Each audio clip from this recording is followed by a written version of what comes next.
बनाएंगे वेजिटेबल पोहा। तो ये जो पोहा है इस तरह बनाने में बहुत ही ज़्यादा टेस्टी बनता है। इसे आप इस तरह खूब सारी सब्जियां डालकर बच्चों के टिफ़िन के लिए बना सकते हैं। तो यहाँ पर हमने 2 कटोरी पोहे को अच्छे से पानी से धोकर साफ़ कर लिया था और पोहा बिल्कुल अच्छे से सॉफ्ट हो गया है। पानी हमने इसका निकाल दिया था। कुछ करी पत्ता लिए हैं हमने यहाँ पर और एक बड़े साइज़ का प्याज, 4 से 5 हरी मिर्च ली है बिल्कुल छोटे छोटे टुकड़ों में कटी हुई, और एक गाजर लिए हमने जिसे कि हमने टुकड़ों में कट कर लिया है, और 3 हमने टमाटर लिए हैं जिसे कि हमने छोटे टुकड़ों में कट किया है, और एक शिमला मिर्च को भी हमने काट कर ले लिया है। थोड़ा ज़्यादा क्वांटिटी में पोहा बनाएंगे इसलिए हमने सामान भी थोड़ा ज़्यादा लिया है। 1 कटोरी लिए हमने मूंगफली के दाने।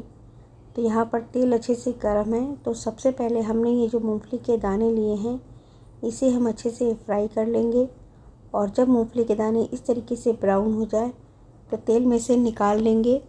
फिर इसी गर्म तेल में हम डाल देंगे 1 चम्मच राई। राई को हमें खूब अच्छे से तड़का लेना है, और फिर हम इसमें डालेंगे प्याज और हरी मिर्च। तो हरी मिर्च आप चाहें तो इसमें कम भी डाल सकते हैं, और इसमें कुछ कड़ी पत्ते ऐड कर दिए जिससे कि पोहे का फ्लेवर जो है बहुत ही अच्छा आएगा। अब प्याज को चलाते हुए अच्छे से हम फ्राई कर लेंगे। तो देखिए यहाँ पर प्याज जो है हल्का हल्का सा फ्राई हो गया है।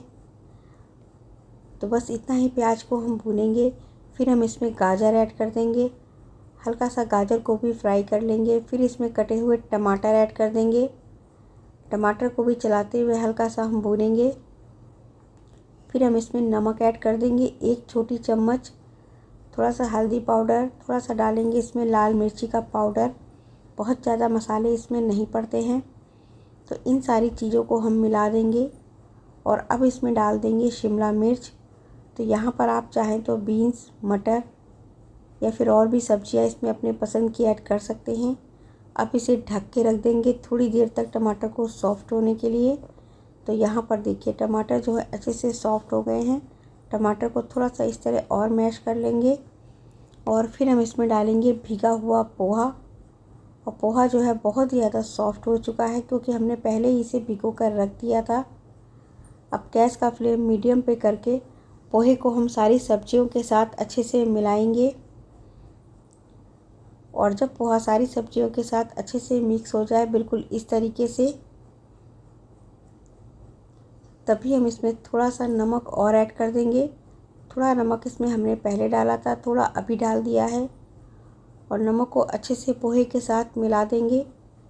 अब गैस का फ्लेम लो कर देंगे और 5 मिनट तक इसे धीमी धीमी आंच पर भाप में पकने देंगे। उसके बाद इसे हम खोलेंगे और गैस का फ्लेम मीडियम पे करके चलाते हुए पोहे को थोड़ा सा और भूनेंगे। 1 नींबू का रस हमने इसमें ऐड कर दिया है जिससे कि ये और भी ज़्यादा टेस्टी लगेगा, और थोड़ा सा और भूनकर गैस को बंद कर देंगे। और पोहे को हमने लोहे की कढ़ाई में बनाया है इसलिए फटाफट से इसे हम दूसरे बर्तन में निकाल देंगे, वरना जो इसका टेस्ट है वो चेंज हो जाएगा। तो यहाँ पर देखिए बहुत ही टेस्टी सा पोहा बनकर तैयार है। इसे आप चाय के साथ सर्व करें। बच्चों के टिफ़िन में आप इस तरह से बनाकर रख सकते हैं। अब यहाँ पर हमने इसमें मूंगफली के दाने डाल दिए हैं। आप इस पर चाहे तो कोई भी नमकीन मिक्सचर ऐड कर सकते हैं, या जो बारीक वाले सेव आते हैं वो आप इसमें ऐड कर सकते हैं, और भी ज़्यादा टेस्टी लगेगा। इसके ऊपर से हम डालेंगे थोड़ा सा बारीक कटा हुआ हरा धनिया जिससे कि इसमें कलर और भी अच्छा आ जाएगा। तो यदि आज की वीडियो पसंद आई है तो लाइक कर दें और चैनल को सब्सक्राइब करना ना भूलें।